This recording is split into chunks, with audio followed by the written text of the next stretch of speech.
When waiting for our family and friends at the airport, so many thoughts come in our mind of what will happen when we will see them, how will we hug them, or what will we talk with them. At that time, every moment of waiting seemed very heavy. Now, if this wait never ends, the flight we are waiting at the airport may never land, and we are told that flight has disappeared from the sky. And if days, months, and years pass away while waiting for our loved one, our today's case study is about one such flight which did take off but never landed back. It just disappeared nowhere in the sky. To know more, please stay tuned.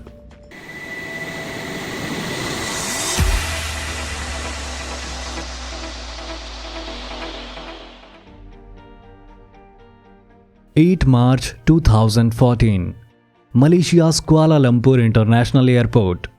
Malaysia Airlines flight number MH370 was preparing to go to Beijing in China.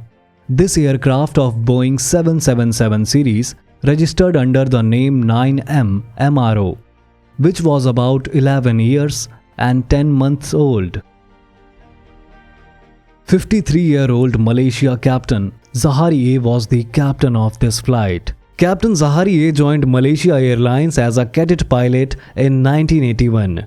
And after gradually completing his pilot training, he was promoted to second officer in 1983 and then promoted to captain of the Boeing 737 in 1991. And after that in 1996, he was appointed captain of the Airbus A330 and Boeing 777. Due to his successful career and flying experience of about 18,365 hours, Captain Zahari A was also known as an experienced flying instructor and seasoned flying examiner. 27-year-old First Officer Farik A was accompanying the captain as co-pilot. First Officer Farik A also started his flying career in 2007 as a cadet pilot in Malaysia Airlines. In November 2013, he started his training as the first officer for Boeing 777. Today was his last flight as a first officer trainee, after which he was to be officially appointed as the first officer. In total, pilot Farik A had gained about 2,763 hours of flying experience in his career so far. Slowly all the passengers and crew members started boarding the flight.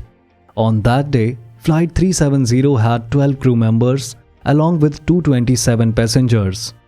After completing all its ground tasks in normal manner, the plane started its roll-off process at the airport at around 11:48 p.m.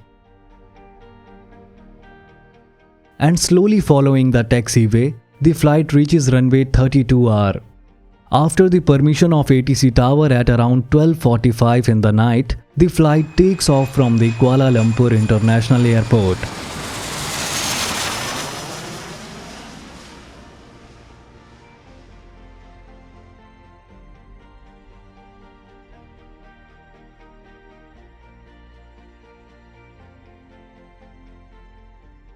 Following the instructions given by the airport ATC tower, the flight reaches a height of about 18,000 feet.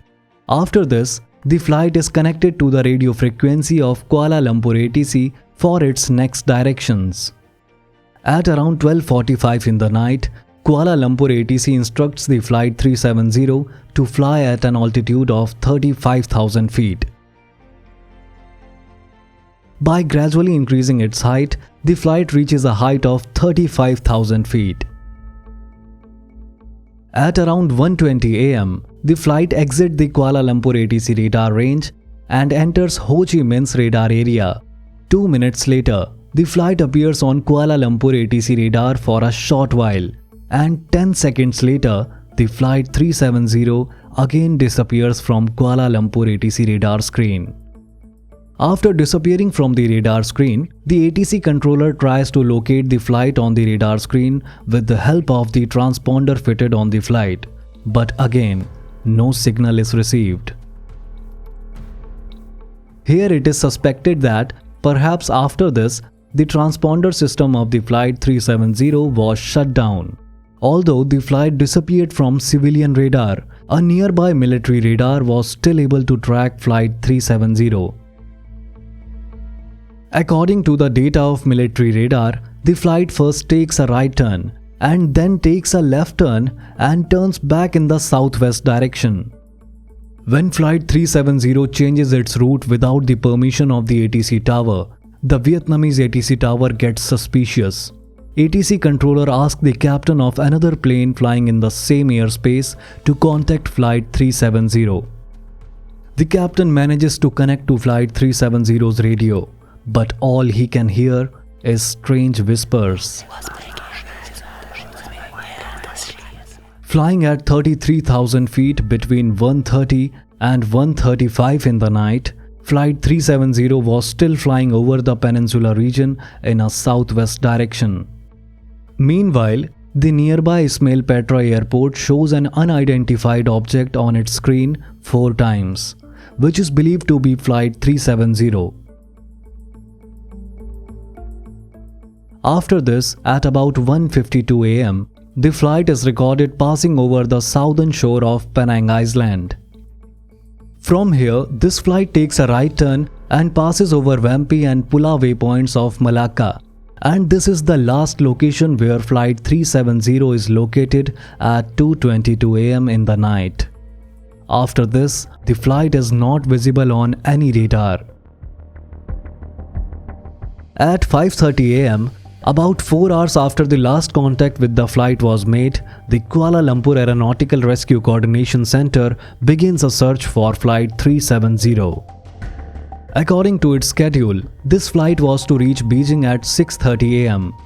But at 7:30, Malaysia Airlines issues a media report announcing that there is no contact with Flight 370 since 1:22 in the night, and the government has started search and rescue operations. Search and rescue operations was started immediately in the area of Gulf of Thailand and South China Sea. But even after 10 days have passed, there was no trace of flight MH370. But 10 days after this accident, the Inmarsat satellite company in Britain got such information which shocked the whole world. According to their satellite database records, even after disappearing from military radar, flight MH370 continued to fly over the Indian Ocean for about 6 hours. Actually, the sensors fitted in the engine of Flight 370 were continuously sending some signals to the satellite, but no accurate information about the location of the plane was being received from these signals. According to satellite data, the plane sent signal to the satellite for the last time at 8:10 am. Flight MH370 was supposed to land at Beijing airport at 6:30 am, but according to the satellite sign, this flight was flying till 8:10 am, which means that this would be the time when the flight's fuel ran out, and it must have crashed.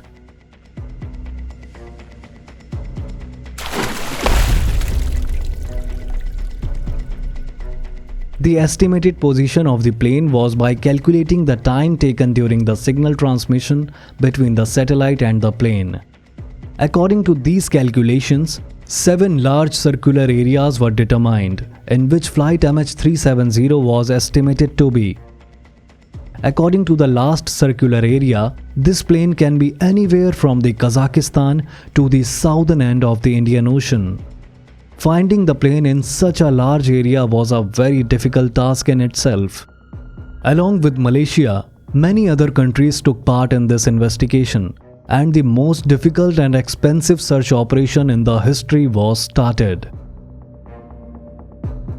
Between March 18 and April 22, in an area of more than 4.6 million square kilometers, 19 ships and more than 345 air flights tried to find Flight 370.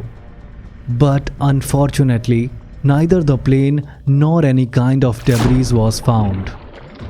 In the last phase of the search, sonar investigation of an area of about 1800 square kilometer was also done in the sea area of Australia, so that any debris of this plane could be detected, but nothing found.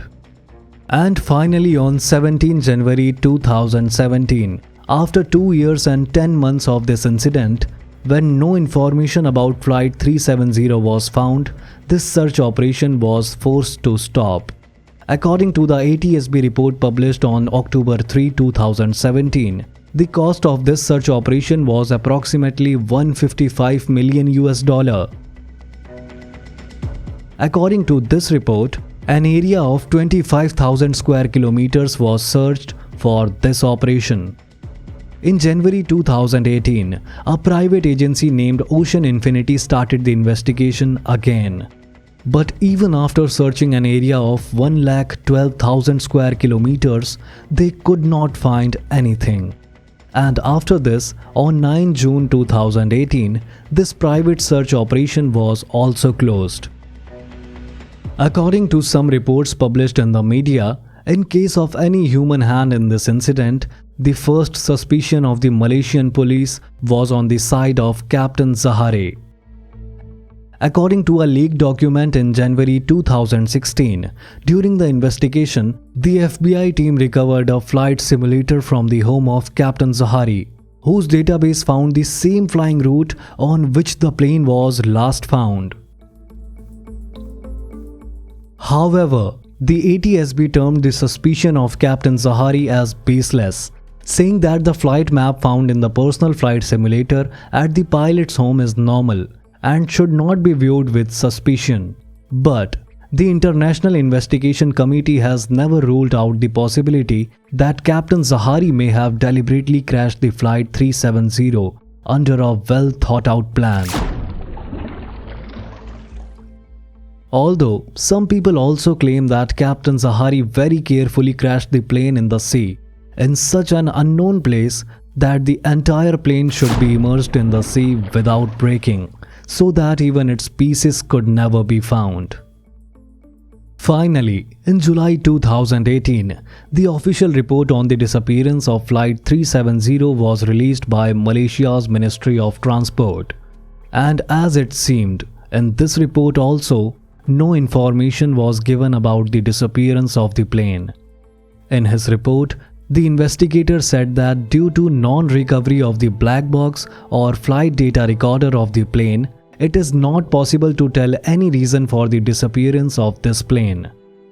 But it is very difficult for the family members of the passengers traveling in the plane to believe that in today's digital world, where the world is connected with the internet and satellite communication, how such a big and modern plane can disappear in the sky.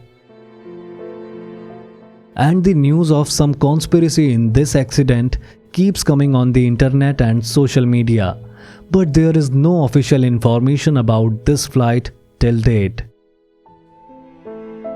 According to some media reports, so far 27 such pieces of the plane have been found on different islands, which probably belong to this plane, but it is very difficult to say how much truth is there in these reports.